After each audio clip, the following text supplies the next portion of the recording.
Produktom každého Blender súboru je render, či už vo forme obrázku alebo videa. Pri mojej práci som mu nastavil nasledovné vlastnosti.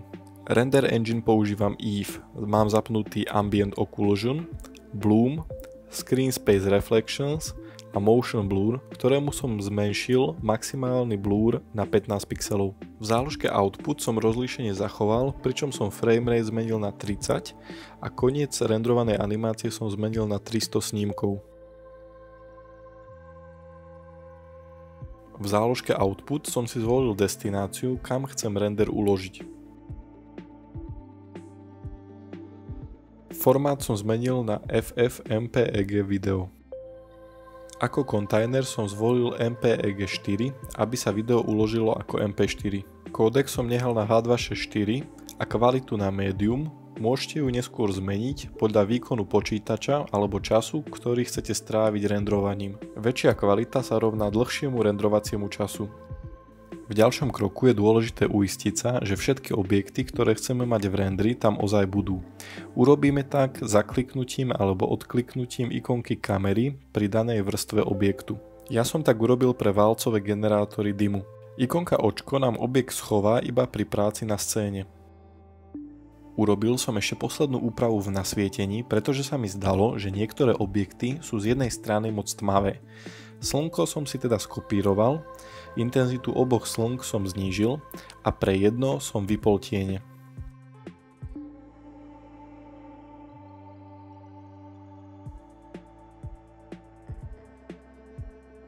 Do scény si vkladám prvú kameru, ktorá bude sledovať zadné koleso auta a bude perentnutá o karosériu.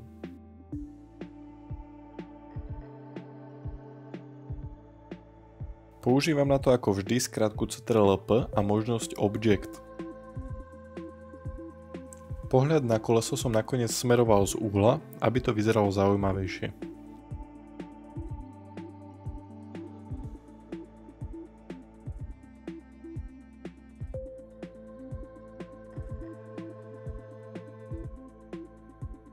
Do scény vkladám ďalšiu kameru ako vtáčiu perspektívu. Na aktívnu kameru sa prepína klávesou skratkou 0. Ak chceme označiť novú kameru ako aktívnu, potrebujeme stlačiť skratku Ctrl 0. Jednoduchý trik, ako docieliť, že kamera bude sledovať vozidlo, ale nebude kopírovať jeho rotáciu, je tak, že si otvorím Edit Mode a zvolím si jeden vertex daného objektu, s ktorým sparentujem kameru. Vkladám ďalšiu kameru, tentoraz statickú, ktorá bude sledovať auto v zákrute.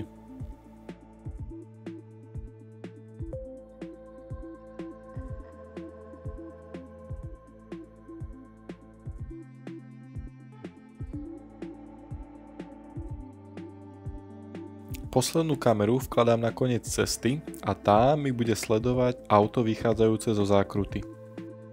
Nastavujem jej väčšiu ostriacu vzdialenosť.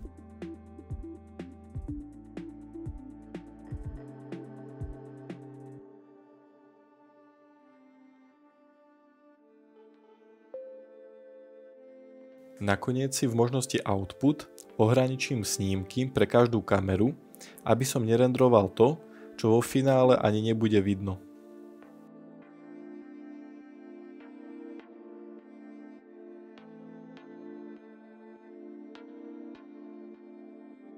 Keď už som so všetkým spokojný, iba zvolím možnosť Render a Render Animation.